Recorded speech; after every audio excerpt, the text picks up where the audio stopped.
तो चलिए आज का क्लास हम स्टार्ट करते हैं। आज के क्लास में हम देखने वाले हैं मौर्योत्तर काल का पार्ट 2। क्या देखने वाले हैं? पार्ट 2 कि इससे पहले हम पार्ट 1 करा चुके हैं, उसमें 40 क्वेश्चन करा चुके हैं।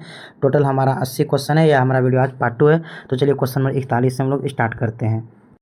कह रहा है क्वेश्चन नंबर 41, किस स्थल से शासक मिनेंडर के 16 सिक्के प्राप्त हुए? कह रहा है किस स्थल से शासक मिनेंडर के 16 सिक्के प्राप्त हुए हैं? तो याद रखिएगा कौन सा स्थल से 16 सिक्के प्राप्त हुए हैं? तो बैराट से। कहाँ से हुआ है? बैराट से, याद रखिएगा। चलिए नेक्स्ट क्वेश्चन देखते हैं। कह रहा है 42 नंबर, निम्नलिखित युग में से कौन सा सही सुमेलित है? सही सुमेलित कौन सा है देखिएगा। कह रहा है हड़प्पा सभ्यता। क्या हड़प्पा सभ्यता चित्रित धूसर निर्माण था? नहीं, याद रखिएगा ये नहीं था। कह रहा है गुप्त काल जो था अजंता चित्रकारी के लिए फेमस था? तो हाँ, गुप्त काल जो था अजंता चित्रकारी के लिए फेमस था। एक मिनट,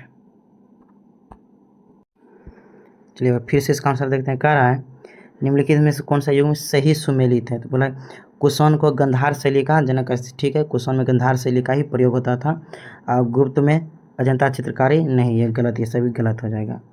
चलिए नेक्स्ट क्वेश्चन देखते हैं। कह रहा है 43 नंबर, कला की गंधार शैली किस समय फली फूली?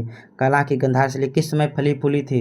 तो कुषाणों के समय गंधार शैली का विकास तेजी से हुआ था। चलिए नेक्स्ट क्वेश्चन देखते हैं। कह रहा है 44 नंबर, शक क्षत्रप काल में सोने चांदी के सिक्का का अनुपात क्या था? देखिए सोने चांदी के सिक्का का अनुपात 1:35 था, यानी कि 1 अनुपात में सोना लिया जाता था और 35 अनुपात में चांदी लिया जाता था।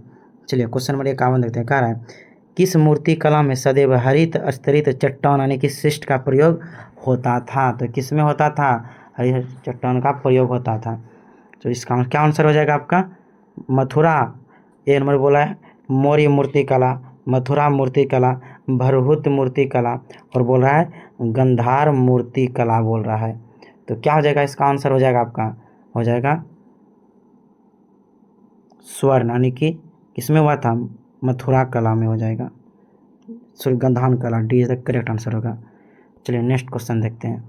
कह रहा है 53 नंबर, पहला ईरानी शासक जिसने भारत के कुछ भाग को अपने अधीन किया था? तो पहला ईरानी शासक कौन था जिसने भारत को अपने अधीन किया था? किसने भारत को अपने अधीन किया था? तो भारत को अपने अधीन किया था डेरियस प्रथम, साइरस, साइरस हो जाएगा। ए इज द करेक्ट आंसर। चलिए नेक्स्ट क्वेश्चन देखते हैं। कह रहा है क्वेश्चन नंबर 54, क्वेश्चन नंबर 54 क्या कह रहा है? ध्यान दीजिएगा।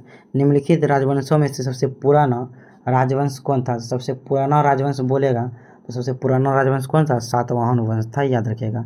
D is the correct answer हो जाएगा। चलिए बार पीछे लगा फिर से आंसर देखते हैं। कह रहा है 53 नंबर, क्या बोला था? पहला ईरानी शासक जिसने भारत के कुछ भाग को अपने अधीन किया था? तो डेरियस प्रथम ने किया था, याद रखिएगा। सी इज द करेक्ट आंसर होगा। चलिए क्वेश्चन नंबर 55 देखते हैं। कह रहा है आंध्र सातवाहन राजाओं की सबसे लंबी सूची किस पुराण में मिलती है? तो किस पुराण में?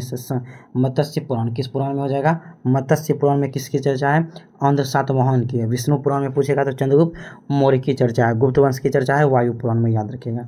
चलिए नेक्स्ट क्वेश्चन देखते हैं। कहा है 56 नंबर, सातवाहनों की राजधानी अवस्थित थी? तो सातवाहनों की राजधानी कहाँ थी? याद रखिएगा, सातवाहनों की राजधानी अमरावती थी। कहाँ थी? सातवाहनों की राजधानी अमरावती। अगर पूछेगा सातवाहनों की वास्तविक राजधानी कहाँ थी? पैठन थी। कहाँ थी?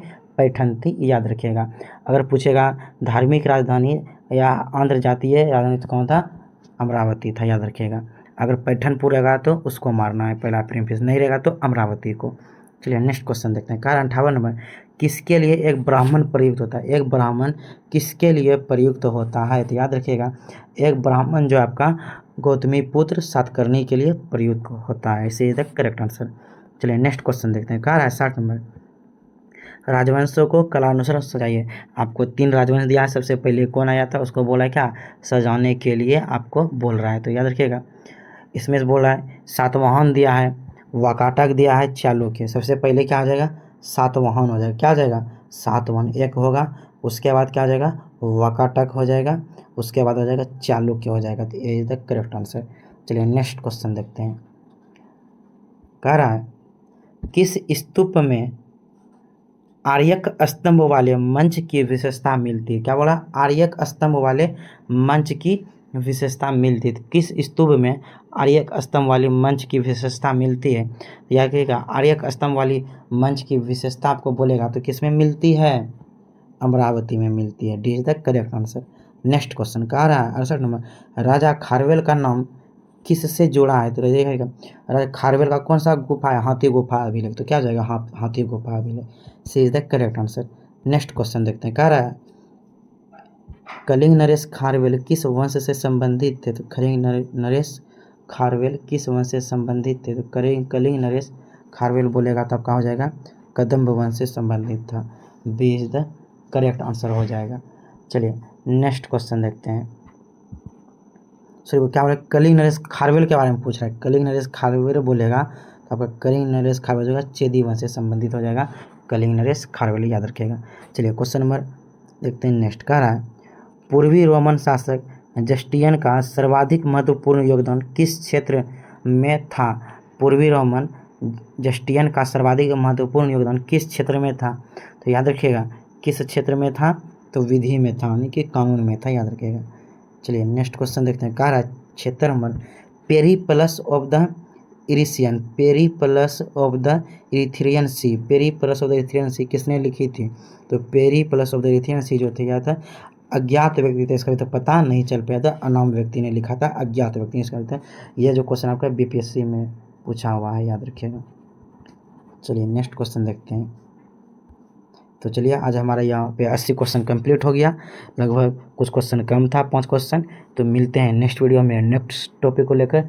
इसी को वीडियो को लाइक शेयर सब्सक्राइब कर दीजिएगा। Bye bye, thank you so much.